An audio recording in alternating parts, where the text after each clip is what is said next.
환자들을 상담하다 보면 이런 얘기를 자주 합니다.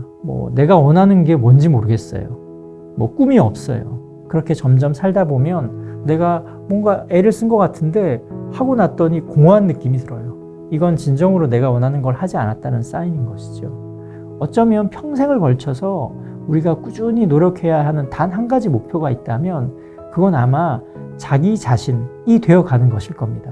진정한 자기 자신. 다른 사람을 따라가거나 순종하는 것이 아니라 진정한 나다움을 찾아가는 것이 어찌 보면 모든 사람에게 해당하는 공통된 인생의 목표라고 할 수 있거든요. 나다움을 찾는 데는 실패란 있을 수가 없습니다. 안녕하세요. 정신과 전문의 김병수입니다.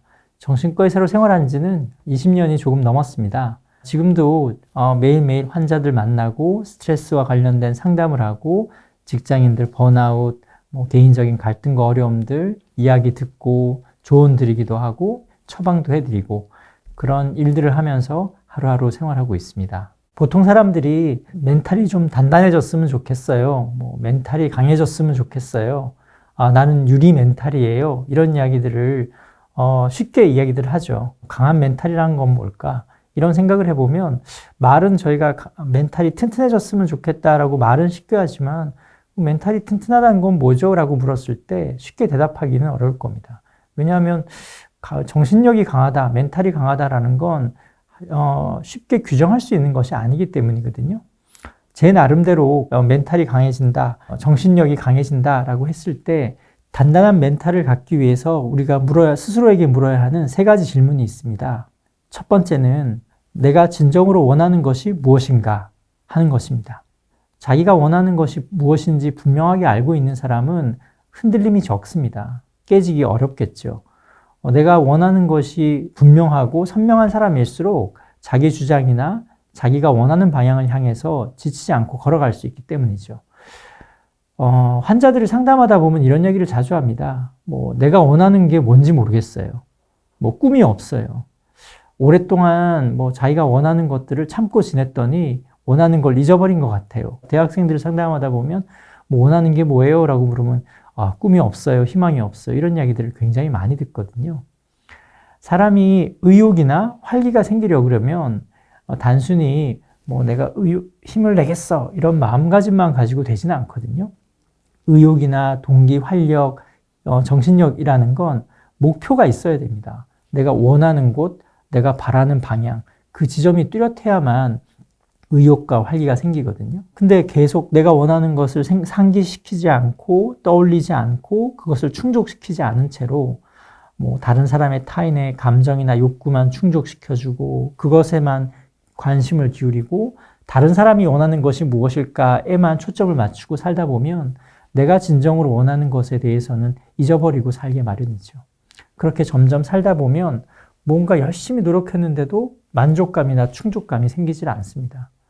내가 뭔가 애를 쓴 것 같은데 하고 났더니 공허한 느낌이 들어요. 이건 진정으로 내가 원하는 걸 하지 않았다는 사인인 것이죠.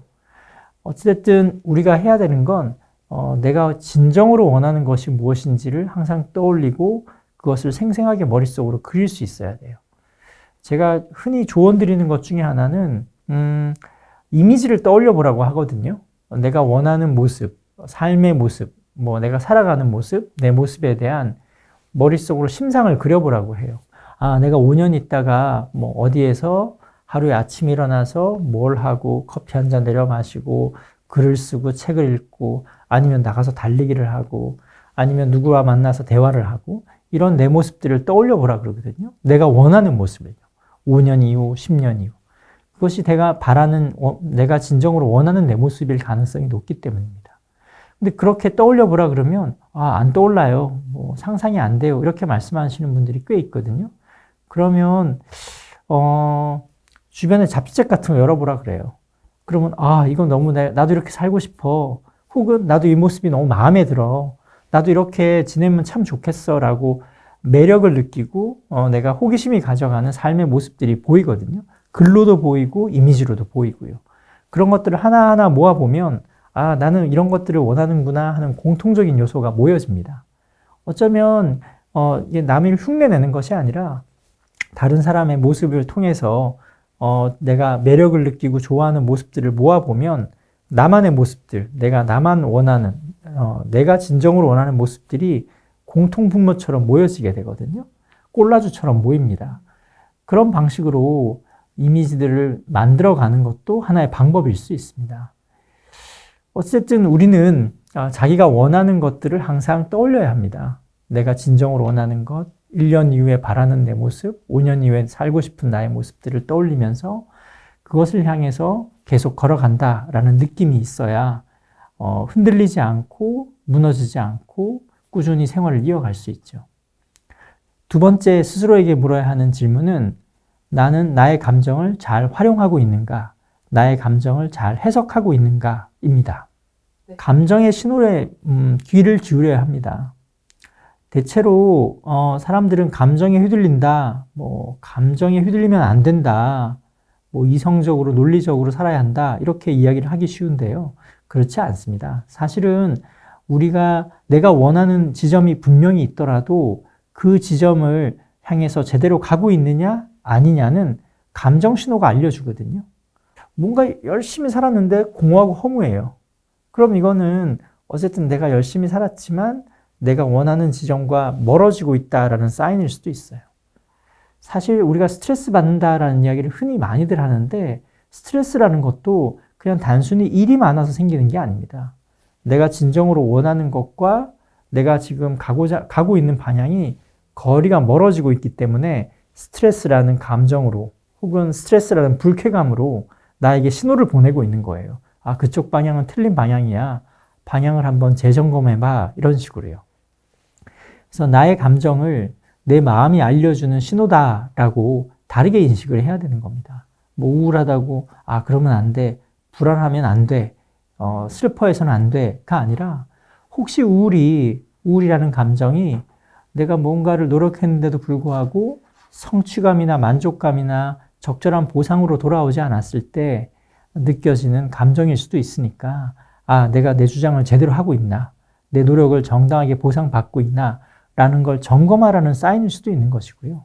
너무 과로했으니까 잠시 쉬어가라 라는 사인일 수도 있거든요. 불안이라는 감정이 무조건 나쁘다가 아니라 방향이 틀렸어. 이쪽 방향도 한번 생각해봐 라고 나에게 질문을 던지는 걸 수도 있거든요. 슬픔은 어찌됐든 내가 원하는 것을 얻지 못하거나 내가 노력했지만 일시적으로 실패했거나 좌절감을 느낄 때 따라오는 감정이에요. 슬프다고 낙담할 게 아니라 내가 지금 목표 지점에 도달하지 못했지만 조금 더 노력하다 보면 그곳에 닿을 수 있어. 조금 더 쉬었다가 애를 쓰다 보면 내가 원하는 것을 얻으면 슬픔이 사라질 거야 라고 다르게 해석을 해야 되는 것이죠. 슬퍼해서는 안 돼가 아니라 슬픔은 지금 내가 목표 지점에 닿지 못했다는 것에 대한 내 스스로에 대한 아쉬움을 표현하는 감정이니까요. 감정을 억누르거나 억제하거나 부정하는 것이 아니라 내가 진정으로 원하는 곳을 향해 가는 길에서 올바른 방향으로 가고 있는지 아닌지를 알려주는 신호다라고 해석을 하고 그것을 적절하게 해석하고 활용하는 것이 단단한 멘탈을 가지는 두 번째 스스로에게 물어야 하는 질문입니다. 세 번째 질문은 과연 나는 나답게 살고 있는가? 라고 스스로에게 물어야 합니다. 나답게 산다는 것도 참 말은 우리가 쉽게 하고 많이들 하지만 나답게 산다는 게 뭐지? 라고 구체적으로 물으면 답하기가 어려울 때가 많습니다. 사실 알기 어려운 질문이에요. 어쩌면 평생을 걸쳐서 우리가 꾸준히 노력해야 하는 단 한 가지 목표가 있다면 그건 아마 자기 자신이 되어가는 것일 겁니다. 진정한 자기 자신. 다른 사람을 따라가거나 순종하는 것이 아니라 진정한 나다움을 찾아가는 것이 어찌 보면 모든 사람에게 해당하는 공통된 인생의 목표라고 할 수 있거든요. 어쨌든 단순하게 쉽게 설명드릴 수 있는 단 한 가지의 방법이 있는 건 아닙니다. 어찌 보면 결코 완성되는 것이 아닐 수도 있습니다. 계속 부딪혀가면서 얻어가는 것이거든요. 그러면 그 과정에서 나다움을 찾았다. 이건 나다운 거야 라는 걸 어떻게 깨달을 수 있느냐? 그건 감성을 통해서 우리가 얻는 겁니다. 감성이라는 건 감동과 유사하다고 생각하면 됩니다. 예를 들자면 나는 항상 가족들 챙기고 친구들 따라하다 보니 나의 독특한 개성, 나만의 장점을 나는 아직 발견을 못했어요. 나다운 게 뭔지 모르겠어요. 라고 했을 때 먼저 해볼 수 있는 한 가지는 자기가 좋아하는 것들을 쭉 우선 나열해 보는 겁니다. 뭐 좋아하는 여행지, 좋아하는 음식, 뭐 좋아하는 동물, 좋아하는 책, 작가, 음악들 이런 것들을 쭉 모아보는 겁니다. 그리고 인생의 영역에서 내가 중요한 가치라고 생각하는 것, 뭐 사회적인 공헌, 종교적인 것, 학습, 성장, 혹은 경제적인 것일 수도 있고요. 뭐 아니면 타인을 돕거나 사회의 발전에 기여하거나 인생에는 다양한 가치 영역들이 있거든요. 뭔가를 했을 때 뭐 교회에서 봉사활동을 했어요. 너무 뿌듯해요. 그러면 그 과정들을 계속 반복해 나가다 보면 나다운 것을 찾아가는 게 맞습니다. 근데 막 열심히 돈을 모았어요. 근데 뭔가 공허해요. 그러면 어쩌면 이건 진정한 나다움과는 조금 다를 수는 있습니다. 물론 돈은 중요하지만 내가 나다움을 찾아가는 과정에서 금전적인 성공만이 나다움을 찾아가는 것은 아니라는 신호를 보내는 것일 수도 있거든요. 뭔가를 해보고 뭔가 충족감이 들거나 기쁨을 느끼거나 그런 감성적인 사인을 온다면 그건 뭔가 나하고 잘 어울리는 것들이에요. 그런 것들을 하나하나 계속 모아가는 겁니다. 우리가 플레이리스트 만들잖아요. 음악 플레이리스트. 음악을 듣다 보면 이 음악 좋아해서 별표를 누르잖아요. 그렇게 모아놓고 보면 나만의 플레이리스트가 만들어지잖아요. 그것과 비슷하다고 생각하면 됩니다. 사람들을 만났을 때 내가 좋아하는, 나랑 뭔가 통하는 사람들, 그 통하는 사람들이 주로 누군가를 떠올려 보면 특징들이 보이거든요. 책을 읽고, 난 주로 이런 책을 좋아하는구나, 라는 것들을 떠올려 보면, 나는 주로 시보다는 서사가 어울리는 사람이야. 그게 더 잘 맞아. 라고 하면 나는 좀 스토리를 좋아하는 사람인 거예요. 은유적인 것보다는. 이런 식으로 하나하나 뭔가 나하고 통하고, 감동이 느껴지고, 감성이 일깨워지는 것들을 부딪혀가면서 느껴가면서 모아가는 과정이 나다움을 찾아가는 과정이다 라고 생각을 하면 우선 좀 받아들이기가 용이할 겁니다. 하지만 결코 이런 방식으로 완성되는 건 아닙니다. 계속 끊임없이 자기 자신에게 내가 원하는 것이 무엇이고 그걸 위해서 내가 지금 하고 있는 행동들이나 내가 지금 노력하고 있는 것이 그것과 잘 어울리고 있는가를 끊임없이 점검하면서 하루하루 충실하게 살아가면서 완성되어 가는 것이 나다움이지 단순히 좋아하는 것만 모은다고 되는 것은 아닙니다. 그러나 인생은 어쨌든 실험이거든요. 그리고 실험은 영원히 끝나지 않는 실험이에요. 계속 화학작용을 일으켜보고 좋은 작품이 나오고 좋은 감정이 살아나면 그걸 반복하고 뭔가 불협화음이 생기면 이건 나하고 좀 맞지 않는구나 하고 줄여가는 과정. 나하고 잘 어울리는 건 느려가고 나와 불협화음을 이루는 건 줄여가는 과정을 통해서 나라는 사람을 완성하게 되는 것입니다. 그래서 인생의 목표를 경제적으로 성공할 거야, 승진을 할 거야, 대기업에 입사해서 높은 데 오를 거야, 내 사업을 크게 이룰 거야. 다 좋은 이야기예요. 다 좋고 추구할 만한 목표이긴 한데요. 누군가 나에게 당신에게 인생에서 가장 중요한 게 뭐냐라고 저한테 묻는다면 저는 남과 다른 사람과 다른 나만의 좀 유별나고 특별한 나의 모습을 만들고 싶다라고 저는 그렇게 항상 이야기를 하거든요. 책을 쓰던 이렇게 방송을 하던 뭔가를 하더라도 뭔가 다른 사람과는 좀 다른 지점이 있었으면 좋겠어 라고 하는 게 항상 제가 가지고 있는 목표 지점 중에 하나거든요. 그래서 인생의 목표를 그런 경제적인, 사회적인 목표 이런 것들도 중요하긴 하지만 그것보다는 나만의 개성, 나만 할 수 있는 일, 대체 불가능하고 남과 다른 나만의 유별난 요소를 찾아가는 것 이런 목표들을 한번 떠올려 보고 그런 걸 완성한다라고 생각을 하면 다른 사람에게 휘둘리거나 사회적인 기준에 좀 도달하지 못했다고 좌절하거나 슬퍼하거나 그런 일들이 훨씬 줄어들겠죠. 왜냐하면 내 목표는 다른 사람이 만들어 놓은 기준을 따라가는 것이 아니라 내가 만들어 놓은 내 기준에 따라서 나를 완성시켜 나가는 것이고 그 완성은 남과 다른 나를 만들어 가는 것이니까 굳이 비교할 필요도 다른 사람의 기준을 따를 필요도 없으니까 슬퍼할 일도 좌절할 일도 없는 거예요. 어찌 보면 실패란 없는 겁니다. 그렇게 생각을 하면요. 나를 완성하는 것이니 그 과정에서 실패란 있을 수가 없는 거예요. 부딪혀보는 과정 그 자체가 완성시켜 나가는 과정이고, 불협화음을 느끼는 그것도 어쨌든 나를 완성시켜 나가는 과정의 일부니까 나다움을 찾는 데는 실패란 있을 수가 없습니다. 안녕하세요. 정신과 전문의 김병수입니다. 쉽게 불안에 빠지고 멘탈이 흔들리는 사람들의 특징은 대체로 두 가지가 있어요. 물론 다양한 이유가 있겠지만 제가 생각할 때 큰 이유는 두 가지로 모아지는 것 같아요. 첫 번째는 일어날 가능성이 무지무지하게 낮은 일들을 마치 일어날 것처럼 생각하는 거예요. 이런 걸 이제 심리학 용어로 발생 가능성에 대한 과대 추정이라고 합니다.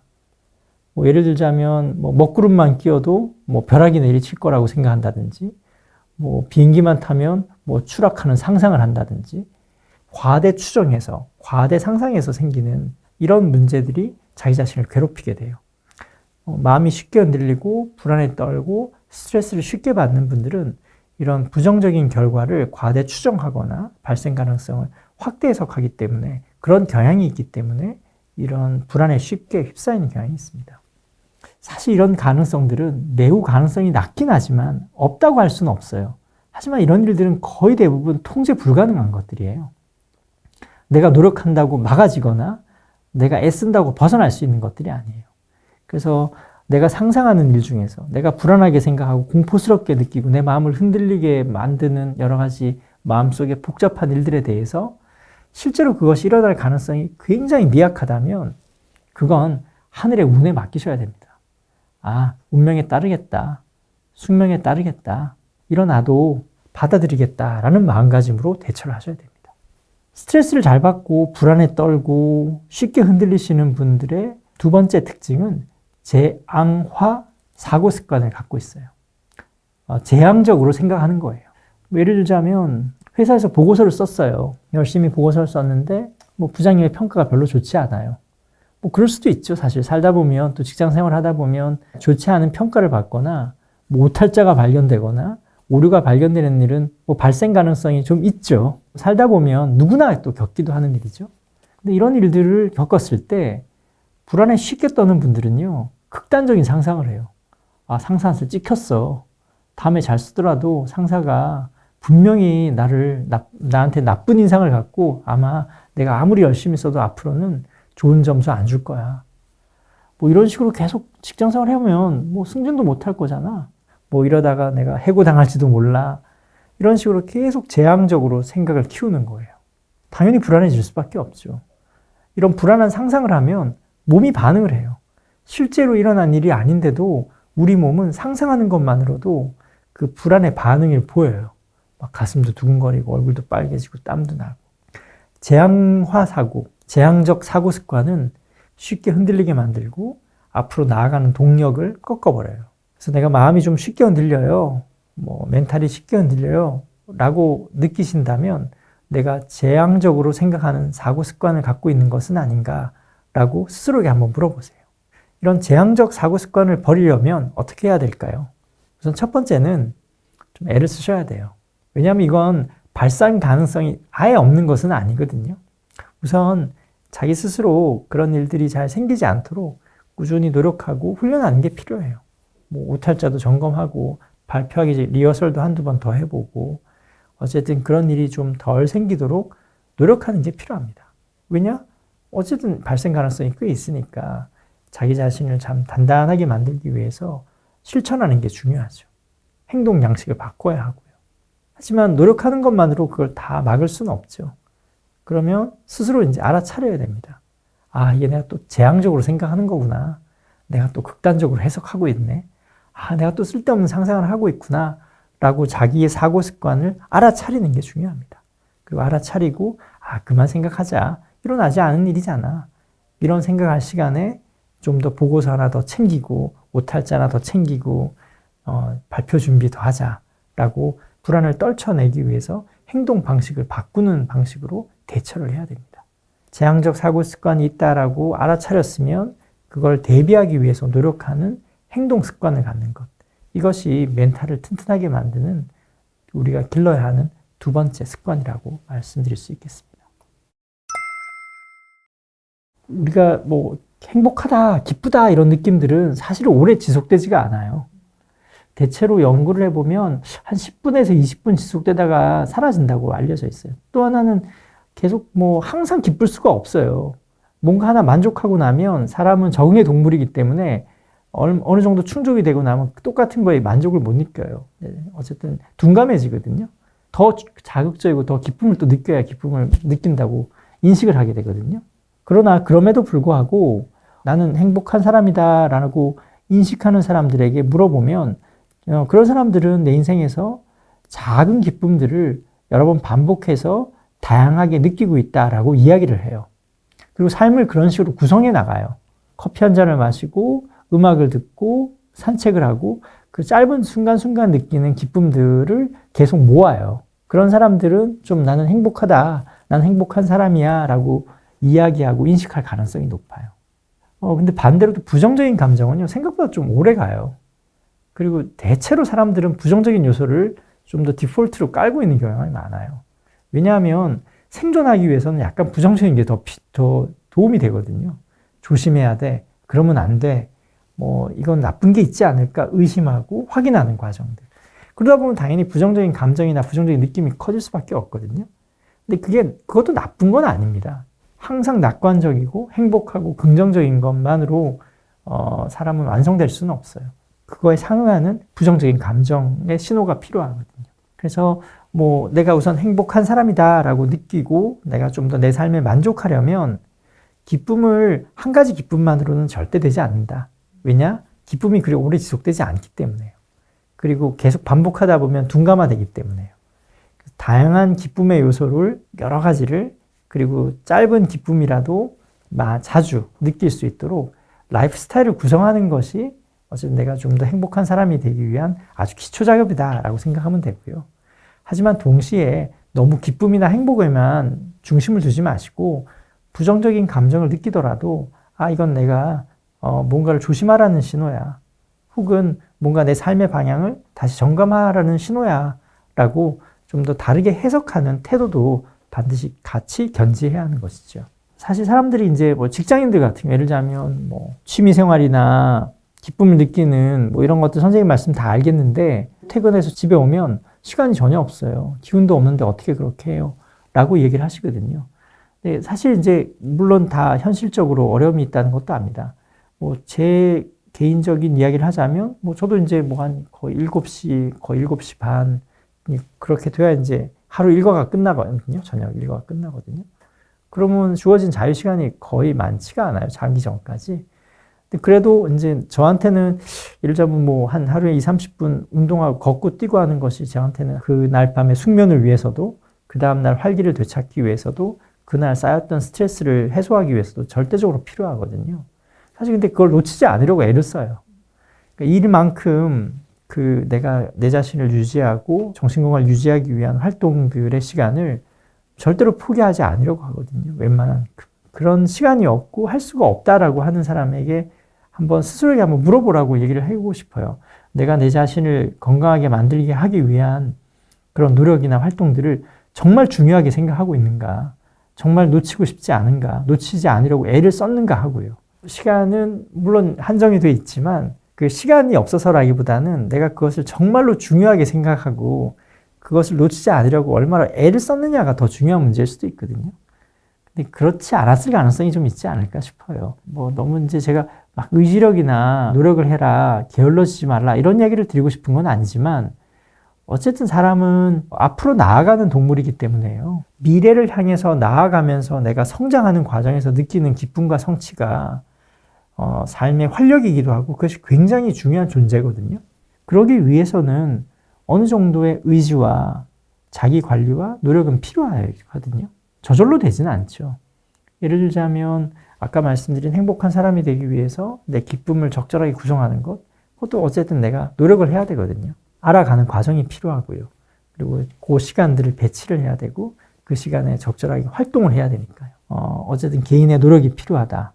그리고 내가 그 과정에서 계속 감각이 깨어 있어서 이것이 내가 나하고 맞구나, 안 맞구나, 이런 느낌이구나, 이런 감정이 생기는구나, 내 몸에서 이런 반응이 보이는구나, 이런 것들을 끊임없이 관찰하고 내 것으로 취하고 버릴 것을 선택하는 과정들이 필요하기 때문에 개인적인 노력들이 분명히 필요합니다.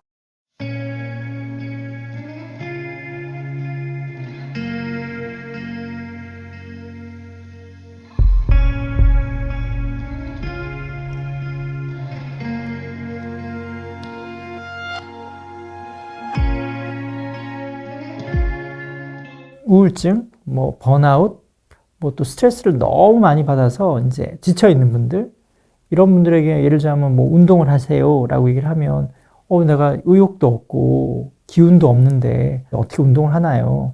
선생님 내 마음 몰라준다. 힘들어 죽겠는데 자꾸 숙제만 내주고 나 괴롭히는 것 같다. 이렇게 하소연하시는 분들도 계세요. 사실 이제 이렇게 의욕이 없더라도 혹은 의욕이 없다고 느끼더라도 의욕이 제로가 되지는 않아요. 내가 기분을 좋게 만들 수 있는, 의욕이 좀 생기게 만들 수 있는 뭔가 활동이 있어요. 운동이 될 수도 있고, 반려견 산책이 될 수도 있고, 목욕이 될 수도 있고, 정리정돈이 될 수도 있고, 화초잎을 닦아주는 것도 될 수 있어요. 근데 다 그 활동마다 심리적인, 육체적인 부담이 다 조금씩 다르거든요. 그래서 내가 의욕이 낮다라고 생각할 때는 아주 작은 부담으로 할 수 있는 활동들을 만들어 놔야 돼요. 음악을 듣는 것, 의욕이 많이 필요하지 않죠. 그러면 내가 만약에 우울증이 걸리거나 슬프면 어떤 음악이 좋을지 미리 플레이리스트를 만들어 놓을 수도 있는 거예요. 내가 평소에 좀 번아웃에 쉽게 빠지는 편이에요. 그럴 때, 내가 평소에도 보면 반신욕 같은 거 하거나 탕에 물 받아 놓고 향기 나는 비누를 뿌려 놓고 그랬을 때 기분이 좋아졌어요. 그러면, 내가 우울증 걸리거나 번아웃이 생겼을 때 그렇게 해서 내 기분을 좋게 해줘야지 라고 작은 노력을 할 수 있는 활동들을 또 그렇게 리스트업을 하나 해두는 거예요. 또 하나, 과제를 굉장히 작게 나누면 아주 작은 의욕에서도 할 수 있는 활동이 나온다라고 얘기를 해요. 이런 걸 이제 과제 분할이라고 표현을 합니다. 내가 평소에 스트레스를 달리기로 떨쳐버렸어요. 근데 우울증이 걸리면 평소처럼 달리기를 할 수가 없어요. 마라톤을 즐겨 하던 사람이 우울증이 걸리면 마라톤을 할 수가 없죠. 그럴 땐 마라톤을 하는 게 아니라 가볍게 조깅하는 정도를 할 수도 있겠죠. 조깅도 힘들 수도 있어요. 그러면 러닝복으로 갈아입는 연습을 해보는 거예요. 그것도 힘들 수도 있죠. 그러면 유튜브에서 해외 마라톤 영상을 찾아보면서 그때 느낌을, 감각을 일깨울 수도 있는 거예요. 아니면 집에서 왔다 갔다 하면서 조깅까지는 아니어도 걸으면서 마음속으로 뛸 때의 느낌을 일깨워 볼 수도 있겠죠. 의욕이 충만할 때 했던 일들을 그대로 하는 것이 아니라 의욕이 떨어지고 활기가 떨어졌을 때 할 수 있을 만큼 작은 과제로, 작은 의욕으로도 할 수 있는 걸로 분할을 해나가는 거예요. 옛날에는 내가 화초가 여러 개가 있었으면 다 물도 주고 분갈이도 해주고 잎도 하나하나 아침마다 닦아줬는데 우울증이 걸리고 지쳤어요. 그럴 땐 그냥 분무기로 그냥 가볍게 뿌려주는 정도만이라도 하는 거예요. 아니면 이렇게 입에 묻어있는 먼지만이라도 떨어주는 정도만 하는 거예요. 옛날만큼 충분히 다 할 수는 없더라도 지금 상태에서 할 수 있는 아주 작은 걸 찾아서 반복을 하는 겁니다. 두 번째 강조드리고 싶은 건 감각을 계속 활성화해야 돼요. 그러니까 뭔가를 단순히 움직인다, 활동한다에만 치중하지 마시고 그 행동을 하고 그 활동을 했을 때 내가 어떤 느낌이 드는지를 한번 느껴보려고 주의를 기울여 보셔야 돼요. 가끔 환자분들한테도 이런 활동 과제를 주고 다음에 내원하기 전까지 좀 실천해보고 오세요라고 과제를 줘요. 검사하고 평가하려고 하는 게 아니라, 그리고 그걸 100% 잘해오게 하려고 하는 것이 아니라 그걸 했을 때 느낌을 느껴보고 그 느낌을 가지고 같이 이야기를 나눠보자라는 게 훨씬 더 저한테는 중요하거든요. 꼭 상담을 받거나 진료를 받지 않더라도 내가 뭔가를 했을 때, 활동을 했을 때 그게 내 몸에서 어떤 느낌이 느껴지고 어떤 감정을 불러일으키고 어떤 연상을 일으키고 그 다음에 또 뭔가 더 하고 싶은 게 없는지, 또 이어지는 건 없는지 자유롭게 그 느낌들을 활성화시켜야 되거든요. 그걸 자꾸 표현하고 상기시켜야 한다고요. 적어보기도 하고요. 예를 들자면 제가 환자분께 흔히 드리는 과제 중에 하나가 20분 정도 산책하세요. 제일 자주 이제 가벼운 우울증이라든지 번아웃 환자에게 퇴근 이후에 바로 집에 가지 말고 한 20분 정도 산책하다 집에 가세요. 이런 과제를 내어드리는 경우가 흔한데 그 과제를 하고 나서 기록을 한번 해보라고 하는 경우가 많아요.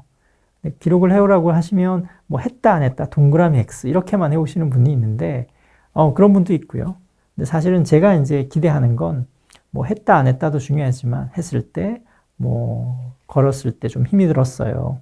근데 한 5분 정도 걷다 보니까 약간 땀이 나더라고요. 그렇지만 한 10분 정도 걷고 나니까 마음이 좀 찌뿌둥한 게 풀리는 것 같았어요. 20분 한 바퀴, 동네 한 바퀴 돌고 났더니 그래도 마음이 좀 풀리던데요. 저녁 때 걸으니까 뭐 이렇게 사람들 소리도 들리고 다른 사람들 살아가는 거 보니까 내 모습도 좀 대비해 보거나 비교해 보게 되기도 하고 내 모습을 좀 스스로 객관화해서 보게 될 수도 있고 또 걸으면서 뭐 저녁에 해지는 것도 보고 바람도 느껴보고 하니까 살아있다는 느낌이 들던데요. 이런 식의 어떤 느낌과 감각과 연상들을 듣고 싶어요. 그걸 스스로도 자꾸 상기시켜야 한다고요. 단순하게 움직인다, 단순하게 활동한다가 아니라 활동과 행동을 통해서 내 몸과 마음에서 어떤 감각이 일어나는지 주의를 기울이고 묘사하고 표현하고 그걸 통해서 또 뭔가 다음 걸로 이어져요. 이렇게 20분 걷다 보니까 꽤 괜찮더라고요.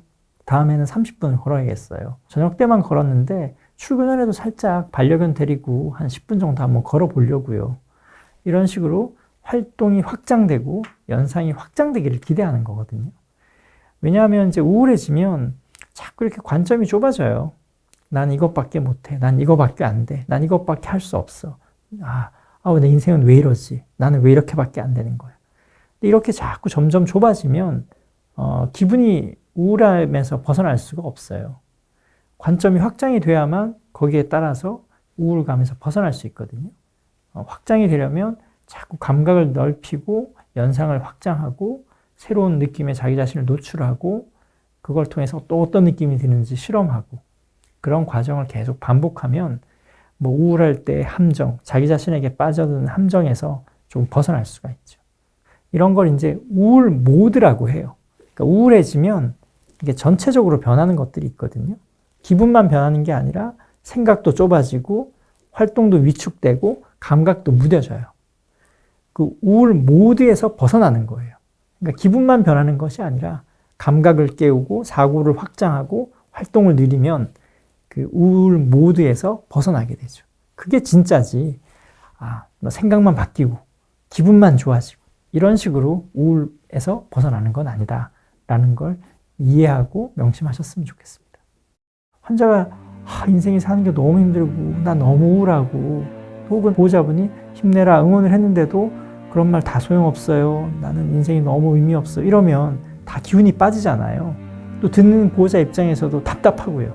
왜 그런 말 해? 이런 이야기 하고 싶잖아요. 뭐 때로는 할 때도 있죠, 물론. 근데 우선 첫 번째 원칙은 우선은 먼저 좀 전제를 하자면 뭐 친구나 가족이 우울증에 걸렸어요. 어떻게 도와줘야 되나요? 라고 물었을 때 딱 올바른 정답이라든지 이렇게만 하면 됩니다. 라는 것은 결코 없다는 걸 우선 아셔야 됩니다.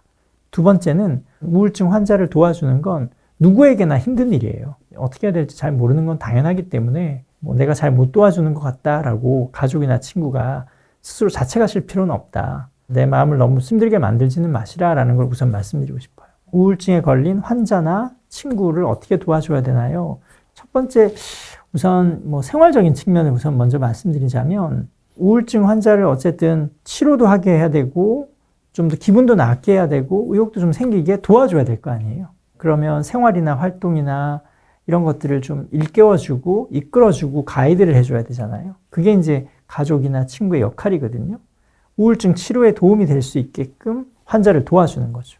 예를 들자면 우울증에 걸렸는데 환자가 병원 가기 싫어해요. 가봐야 소용없을 것 같고 약 먹기 싫고 뭐 내가 극복해야 되는 문제지 치료해야 되는 문제 아니야 라고 부정하는 분들이 있거든요.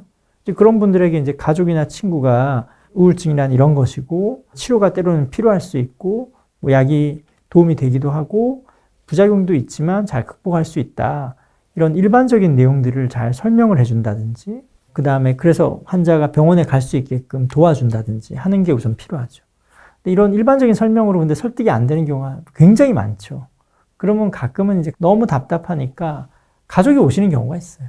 어머니나 아버지 혹은 형제가 오셔서 우리 가족이 이렇게 우울증에 걸린 것 같다. 굉장히 하루 종일 집에만 있고 밥도 안 챙겨 먹고 체중도 한 5kg 빠지고 말수도 줄고 우울증인 것 같은데 병원에 가자고 해도 도통 말을 안 들어서 답답하면 내가 대신 왔어요. 이렇게 하시는 분도 계세요.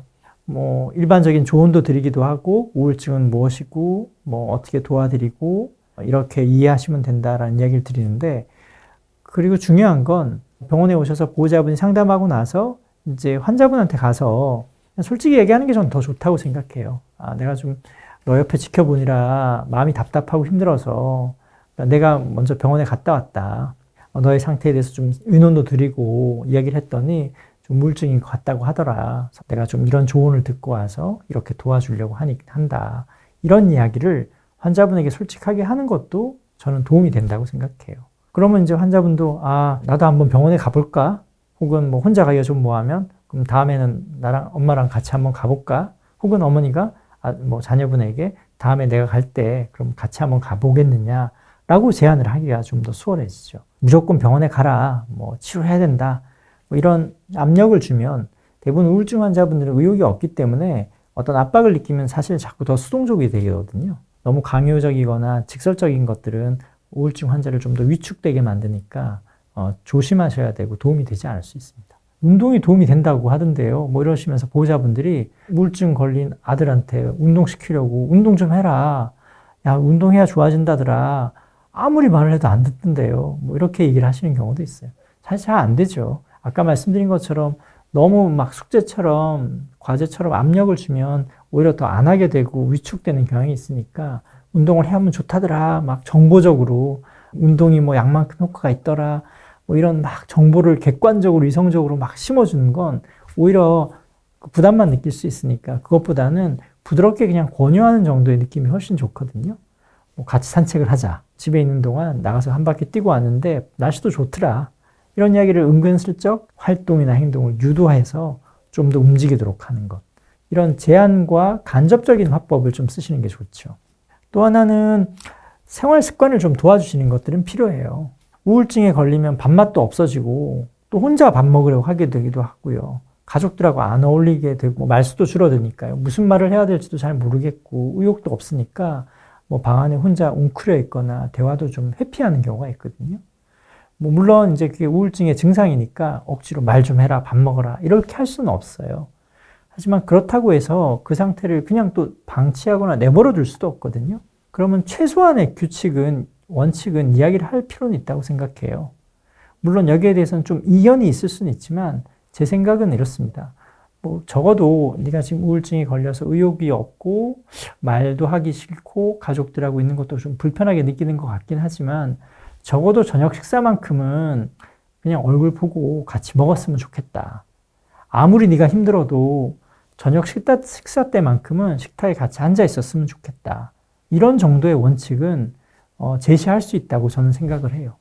그러면 이제 밥 먹으면서 막 대화를 해야 될 것 같고 우울한 거 막 표현해야 될 것 같고 이런 또 압박을 느낄 수도 있잖아요. 그럴 필요 없다. 네가 이야기하는 게 부담스럽고 힘들면 아무 말 안 해도 되니까 이래라 저래라 얘기하지 않을 테니까 저녁 식사 때는 자리에 앉아서 같이 밥만 먹으면 된다. 이런 정도의 원칙은 아무리 힘들다고 해도 좀 환자분에게도 적극적으로 권유하고 좀 지켜달라고 부탁하고 제안해야 된다고 생각을 해요. 또 하나는 저는 수면 습관도 굉장히 중요하게 생각하는데 낮 동안은 계속 이제 무기력하게 누워 있으니까 밤에 잠이 안 올 수도 있거든요. 그럼 계속 이제 유튜브나 보고 이렇게 멍하니 핸드폰만 보고 있는 경우가 있어요. 그리고 새벽 3, 4시가 돼야 잠들고. 이렇게 하면 절대 우울증이 좋아질 수가 없거든요. 환자분들을 그대로 내버려 두게 되면 그 습관에 반복적으로 습관적으로 젖어 있을 수가 있다. 그러면 아무래도 이제 가족분들이나 친구분들이 그런 부분에 대해서는 조언도 해주고 도와줘야 된다고 저는 생각을 하거든요. 물론 이제 잠이 안 오는 걸 어떻게 해. 그냥 있으면 너무 불안해서 유튜브라도 봐야 돼. 이렇게 이야기를 할 수는 있지만 그걸 보니라 새벽 3시에 자고 4시에 자서는 우울증이 호전이 되기가 어려워요. 그럴 때는 분명하게 이야기를 할 필요는 있어요. 네가 밤에 잠이 잘 안 올 수 있다. 우울증에 걸리면 또 불안해서 잠이 쉽게 들지 않을 수 있는 건 맞다. 하지만 너무 늦은 시간에 잠이 들고 수면의 질이 떨어지면 우울증 치료에 도움이 되지 않고 오히려 악화시킬 수 있다. 그러니 이런 습관만큼은 가능하면 좀 지켜줬으면 좋겠다. 뭐 12시, 1시가 되면 불 끄고 TV 끄고 어둡게 해서 눈을 감고 휴식을 취한다라는 느낌으로 잠자는 환경을 만들었으면 좋겠다. 그런 노력은 적어도 좀 해줬으면 좋겠다. 라는 정도의 이야기는 할 수 있다고 봅니다. 뭐 잠자는 거, 그 다음 밥 먹는 거, 아주 가벼운 활동하는 것 정도는 환자분들이 혹시 좀 거부감을 느끼거나 거절하더라도 가족분들이 가능하면 좀 지킬 수 있도록 제안을 하고 따를 수 있도록 좀 이끌어 주시는 게 좋다고 생각하고요. 또 하나는 이제 치료를 받게 되면 약을 챙겨 먹어야 되잖아요. 뭐 상담도 병원도 주기적으로 가야 되고요. 이럴 때도 이제 환자분들이 약 먹는 시간을 까먹거나 병원 가야 되는 날짜를 잊어서 혹은 의욕이 없다는 이유로 안 가려고 하거나 그럴 수도 있거든요. 이런 부분들도 이제 보호자분이 옆에서 상기시켜 주거나 약을 먹어라, 약 먹어라 이게 아니라 뭐 약을 항상 식탁 위에 먹는 시간에 올려놔주고 뭐 식탁 위에 올려놨다 뭐 이렇게 얘기를 해준다든지 먹었는지 안 먹었는지 탁상 달력에 표시를 해준다든지 이런 정도의 노력은 좀 같이 기울여 주시면 좋을 것 같고요. 기본적인 생활 습관을 유지하는 거에 있어서는 가족분들이 조금 더 적극적인 개입을 통해서 도와주시면 좋을 것 같아요.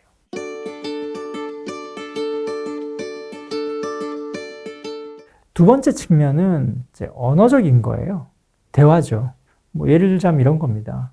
우울증 환자에게 야, 너만 우울하냐? 뭐 이런 얘기, 뭐 아니면 야, 우울증 그거 별거 아니야. 사실 이런 이야기는 우울증 치료에 전혀 도움이 되지 않거든요. 뭐 물론 우울증 누구나 걸릴 수 있고 누구나 우울하고 보호자도 우울할 수 있어요. 하지만 우울증 걸린 가족의 앞에서 너만 우울하냐? 뭐 우울한 거 그거 별거 아니다. 뭐 의욕을 내라. 뭐 힘내면 다 좋아진다. 뭐 이런 식의 이야기는 결코 도움이 되지 않죠. 우울증이라는 질환이나 우울한 상태를 너무 가볍게 여기고 마치 혼자 힘으로 그냥 다 쉽게 떨쳐내 버릴 수 있는 것처럼 좀 가벼이 표현하는 언어 습관은 절대로 피하셔야 됩니다. 반대로 항상 긍정적인 이야기만 하시는 보호자분이 계시거든요. 우리 아들 최고야. 넌 이겨낼 수 있어. 뭐 괜찮아. 걱정하지 마. 넌 사랑스러운 우리 아들이야. 지금은 힘들지만 언젠간 다 극복해낼 거야. 근데 그것도 너무 듣기에는 좀 거부감이 느껴질 수도 있어요. 너무 반복적인 긍정적인 일을 하다 보면 약간 도식적이고 기계적인 느낌이 들어요. 환자분 입장에서는 자기는 힘들어 죽겠는데 자꾸 좋은 이야기만 하니까 뭔가 괴리감을 느끼게 돼요. 와닿지가 않는 거예요. 그러니까 응원의 이야기도 적절한 농도여야 되는데 너무 많은 농도를 제시하게 되면 듣는 입장에서는 때로는 기계적이고 때로는 가식적인 것처럼 느껴질 수도 있어요. 그렇지 않음에도 불구하고 반복적이면요. 그래서 가끔 너무 부정적이고 너무 가볍게 대화하시는 것도 곤란하지만 너무 또 긍정적인 이야기, 응원의 이야기들을 반복적으로 하시는 것도 절대로 도움이 되지 않는다. 오히려 대화의 지점은 그 중간 어디쯤에 있는데 그 중간 어디쯤의 원칙은 마음을 헤아린다라는 느낌이어야 돼요. 헤아린다는 느낌이 뭐냐라고 하면 환자가 인생이 사는 게 너무 힘들고 나 너무 우울하고 혹은 보호자분이 힘내라 응원을 했는데도 그런 말 다 소용없어요. 나는 인생이 너무 의미 없어. 이러면 다 기운이 빠지잖아요. 또 듣는 보호자 입장에서도 답답하고요. 왜 그런 말 해? 이런 이야기 하고 싶잖아요. 뭐 때로는 할 때도 있죠, 물론. 근데 우선 첫 번째 원칙은 마음을 헤아리는 거예요. 제가 얼마나 힘들면 저런 얘기를 하겠냐. 우울증이 정말 무서운 병인가 보다. 그러니까 자꾸 저런 이야기를 하는 거지 라고 마음을 헤아리시는 게 우선 중요해요. 그렇다고 해서 그 말을 자꾸 입으로 내뱉으라는 의미는 아니고 마음속으로 보호자분이나 친구분께서 마음속으로 많이 힘들어서 저런 얘기를 하는 거야. 우울증이 정말로 힘드니까 저런 이야기를 자기도 모르게 내뱉는 거야 라고 자기 마음속으로 헤아리면 되는 거예요. 그런 자세를 우선 가지셔야 돼요. 야, 그런 얘기 하지 마. 그런 얘기 하면 더 기운 빠져. 야, 그러면 더 우울해지잖아. 이런 식으로 반박해서는 안 되는 겁니다. 힘들어서 그런 거다. 직접적인 반박이나 직접적인 부정은 도움이 되지는 않아요. 그런 이야기는 오히려 더 우울하게 만드니까 하지 마. 이러면 절대로 안 됩니다. 때로는 어떤 얘기를 반응을 해줘야 될지 모를 때가 있어요. 뭐 예를 들자면 인생은 살아봐야 소용없는 거 아니에요? 어차피 다 죽는 거잖아요. 뭐 노력해봐야 실패도 하고 내가 아무리 애써도 우울증에서 안 벗어나는데 아무 소용없는 거잖아요. 이런 이야기를 하면 듣는 입장에서는 뭐라도 얘기를 해주고 싶잖아요. 그건 아니다라든지, 인생은 살만한 가치가 있다라든지, 뭐 이상적이고 교과적인 얘기를 좀 해주고 싶을 때도 있고요. 근데 때로는 이런 이야기가 도움이 될 때도 있고요. 근데 때로는 아까 말씀드린 것처럼 너무 교과서적인 얘기를 하는 게 환자 입장에서는 와닿지 않을 수도 있거든요. 그럴 때는 그냥 그렇구나 하고 그냥 들어주는 것도 필요해요. 뭐 일일이 그렇다, 그렇지 않다 이렇게 마음먹어라 하나하나 일러주기보다는 네가 그런 생각을 하고 있구나. 좀 허무하다는 생각을 하고 있구나. 뭐 그래 맞다. 사는 건 다 좀 허무한 구석이 있지. 살다 보면 또 우울해지는 경우가 있어. 라는 식으로 그 말이 옳다 그르다 맞다 안 맞다 반박하는 것이 아니라 환자가 이런 얘기를 하는 거에 대해서 그래 네 마음은 그렇구나 라고 그냥 같이 동조해 주는 거예요. 이해를 해주는 거죠. 헤아려 주고 그 다음에 환자가 했던 말을 되돌려 주는 겁니다. 인생을 허무하다고 지금 느끼고 있구나. 많이 노력을 했는데도 계속 우울하니까 답답하다고 느끼고 있구나 라고 환자의 이야기에 동감을 해주는 겁니다. 이런 걸 이제 조금 더 고상한 용어로 쓰면 paraphrasing, 우리말로는 재언어화라고 할까요? 환자가 했던 이야기들을 재구성해서 되돌려주는 겁니다. 그렇게 되돌려주면 환자 입장에서는 자기 말에 기울이고 관심을 기울였다는 신호가 되고요. 또 되돌려주니까 반영이 되겠죠. 내 마음이 이렇구나 하고. 그래서 내가 어떤 정답을 알려줘야지, 응원의 말을 해줘야지 이런 것보다는 환자의 마음을 반영해주는 표현들이 훨씬 더 도움이 될 때가 많습니다.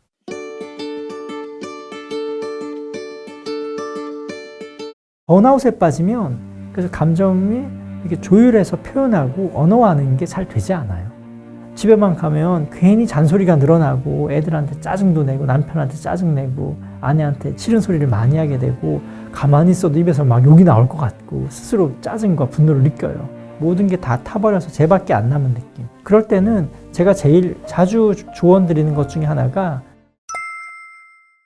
우선 번아웃이라고 하는 건 공식적으로는 사실은 일과 관련된 증상을 의미합니다. 그러니까 반복적이고 스트레스가 많은 일을 계속 하면서 정신적인 에너지, 자아 에너지가 고갈되었을 때 번아웃이 되었다라고 얘기를 합니다.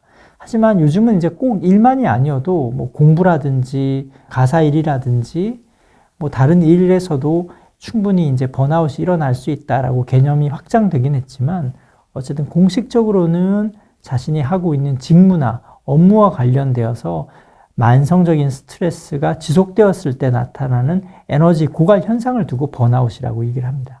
번아웃이 생기면 특징적인 증상은 첫 번째는 내가 지쳤다고 느끼는 거예요. 뭐 진이 빠졌다, 기운이 하나도 없어요, 활기가 없어요, 의욕이 안 생겨요. 번아웃이라는 말이 의미하는 것처럼 모든 게 다 타버려서 쟤밖에 안 남은 느낌. 자아 에너지, 정신 에너지 이런 에너지들이 하나도 남지 않았다라는 느낌이 드는 게 번아웃의 우선 특징이거든요. 그 다음에 따라오는 두 번째 2차적인 양상들이 있어요. 그 첫 번째가 뭐냐면 조절 능력의 상실이에요. 감정과 충동을 억제하고 조절하는 힘이 떨어진다는 의미예요. 감정을 통제하고 조절하거나 혹은 충동을 억제하거나 하는데도 다 에너지가 필요해요. 예를 들자면 그 직장인들이라면 한번 마음속에 떠올려 보시면 아실 텐데 낮에 막 엄청나게 일을 열심히 하셨어요. 막 회의도 많았고 막 말도 많이 하고 막 의사결정도 많이 하고 하루 종일 지쳐서 야근까지 하고 집에 왔더니 9시, 10시예요. 그때 제일 먼저 뭐가 생각나세요? 아마 맥주랑 치킨일 겁니다. 그 먹고 싶은 유혹을 떨치기가 너무나 어려워져요. 먹으면 분명히 살도 찌고 그 다음날 찌뿌둥할 거일 수도 있는데 먹고 싶은 욕구를 억제하기가 평소보다 더 힘들다고 느껴요. 그건 왜 그런가 하면 회사에서 에너지를 다 쓰고 왔기 때문에 먹고 싶은 욕구, 충동을 조절할 수 있는 에너지가 약해졌기 때문에 그래요. 그래서 욕망이나 충동을 더 많이 느끼게 되고 그렇게 굴복하게 될 가능성이 훨씬 더 높아지는 겁니다. 뭐 다 그런 건 아니지만 그 맞벌이를 하시는 분들 중에 일 많이 하고 하루 종일 일 열심히 하고 저녁에 뭐 8시, 9시에 퇴근해서 이제 부부가 모였어요. 그럼 부부싸움을 할 가능성이 더 많아져요. 물론 뭐 지쳐서 잘 수도 있지만 별거 아닌 일에 훨씬 더 예민하게 반응을 하게 돼요. 말 한마디, 뭐 왜 이렇게 늦었어? 뭐 양말 아무 데나 벗어놓지 마. 이런 말에도 발끈하게 되는 거예요. 왜 그러냐? 감정을 억제하고 조절하고 부드럽게 이야기하는데도 에너지가 필요한데 이미 회사에서 다 그 에너지를 쓰고 왔기 때문에 자신의 언어를 정제하고 감정을 조율하는 힘이 떨어져 있기 때문에 그래요. 그래서 번아웃에 빠지면 그래서 감정이 이렇게 조율해서 표현하고 언어화하는 게 잘 되지 않아요. 그리고 직접적으로 그대로 원색적으로 표현하게 될 가능성이 많아져요. 가끔 이런 사연으로 오시는 환자분도 계세요. 뭐 한 30, 40대 직장 여성이 회사에서 너무 일 열심히 하고 오셨어요. 근데 집에 왔더니 이거 학원 숙제를 안 해놨어요. 평소 같으면 왜 안 해놨니? 라고 얘기할 텐데 그날은 야 이거 왜 안 했어? 하고 등짝을 때린 거예요. 이런 식으로 회사에서 너무 에너지를 쓰다 보니까 좀 부정적인 것만 봐도 바로 반응이 나오는 거예요. 조율할 힘이 없어서. 그래서 번아웃에 빠지면 감정이나 충동을 조율할 수 있는 힘이 떨어지기 때문에 분노에 취약해지는 겁니다. 이런 현상이 굉장히 흔해요. 굉장히 흔합니다. 단순히 기운이 없어요, 힘이 들어요가 아니라 충동적인 판단을 하거나 작은 자극에도 강한 감정 반응을 보이거나 원색적인 이야기를 참지 못하고 뱉어낼 가능성들이 훨씬 더 높아집니다. 또 하나는 번아웃에 빠지면 의사결정 능력이 떨어져요. 판단 능력이 좀 흐려지는 겁니다. 직장에서 막 기운차게 일어나서 커피 한 잔 마시고 오전엔 일 열심히 하고 딱딱 뭐 판단도 하고 결제도 하고 끝냈어요. 하루 종일 일을 하다 보니 오후쯤 되면 당도 떨어지고 몸도 지치고 정신적으로도 피로해요. 그러면 일을 좀 미루게 돼요. 의사결정을 해달라고 뭐 사인해달라고 해도 평소보다 좀 판단도 잘 안 되고 다음에 생각해보지 뭐 하고 미루게 돼요. 아니면 잘 결정을 못 하겠어요. 이럴 수도 있고 저럴 수도 있고. 왜 그런가 하면 의사결정을 하기 위해서도 정신적인 에너지가 필요하거든요. 근데 번아웃에 빠지거나 과도한 스트레스로 인해서 정신 에너지가 고갈이 되면 의사결정을 하기 위한 판단하기 위한 에너지가 없어지는 거예요. 그래서 어떤 결정을 하게 되냐면 내버려 두게 돼요. 좋게 표현하면 보수적인 결정을 하게 돼요. 그냥 하던 대로 해요. 그냥 흘러가던 대로 내버려 두게 되는 거예요. 이미 에너지가 고갈이 되어 있으니 에너지를 세이브하기 위해서 에너지를 안 쓰는 방향으로 그냥 내버려 두거나 의사결정을 안 하거나 그냥 하던 대로 하는 결정을 내리게 되는 거죠. 그래서 내가 좀 지쳐있구나, 번아웃에 빠졌구나 라고 하면 그냥 지쳐있는 것만이 증상이 아니다. 이것 또한 번아웃의 하나의 증상입니다. 마지막으로 주의 집중력도 떨어져요. 기억력도 떨어지고요. 실행 능력도 떨어져요. 옛날 같으면 뭐 딱 이야기 들으면 바로 뭐 행동을 옮기고 한 시간 걸리고 30분 만에 뚝딱뚝딱 해냈는데 번아웃에 빠지면 세워라 내워라 2시간, 3시간 걸려야 일을 간신히 끝내거나 행동으로 옮겨지지가 않아요. 에너지가 없기 때문에. 그래서 뭐 번아웃이 생겼다라고 했을 때 난 지쳤어, 뭐 탈출하고 싶어, 회사 그만두고 싶어, 휴가 가고 싶어 이것만 가지고 번아웃이라고 하지는 않는다는 걸 이해하셔야 돼요. 그러면 다 번아웃이에요. 세상 사람 모두 다 번아웃이에요. 뭐 요즘 다 경쟁도 치열하고 일도 열심히 하기 때문에 지쳐있지 않은 사람은 없거든요. 그렇게만 단순하게 생각하실 게 아니라 번아웃은 조금 더 그거보다는 조금 더 깊은 증상이 나타났을 때 번아웃이라고 부른다. 그거는 지쳐있다, 정신 에너지 고갈뿐만 아니라 조율 기능의 저하, 의사결정의 어려움, 주의 집중력과 실행 기능의 저하 이런 것들이 동반이 되어 나타나면 내가 좀 번아웃에 빠졌구나, 좀 많이 지쳤구나, 적극적인 휴식이 필요하구나, 좀 더 에너지를 충전하기 위한 뭔가가 필요하구나 라는 사인으로 받아들이셔야 됩니다. 번아웃에 빠져서 뭐 조율 기능이 떨어지고 분노가 조절이 되지 않는다라고 하면 화를 참겠다라는 것만으로는 대처하기가 어려워요. 근원적으로 화를 참는 것 자체, 참을 수 있는 에너지가 없어서 생기는 문제인데 내가 화를 참을 거야 라고 노력하는 걸로는 조율이 되지 않는 거예요. 그래서 요즘 들어서 내가 지쳐 있는 것 같고 그래서 짜증이 늘어나고 화가 좀 늘어난 것 같다라고 느껴지신다면 정신적인 에너지를 보충하기 위한 활동으로 감정을 조절하는 힘을 키우시는 거 노력을 하셔야 되는 겁니다. 예를 들자면 제가 제일 자주 조언 드리는 것 중에 하나가 퇴근하고 바로 집에 가지 말랍니다.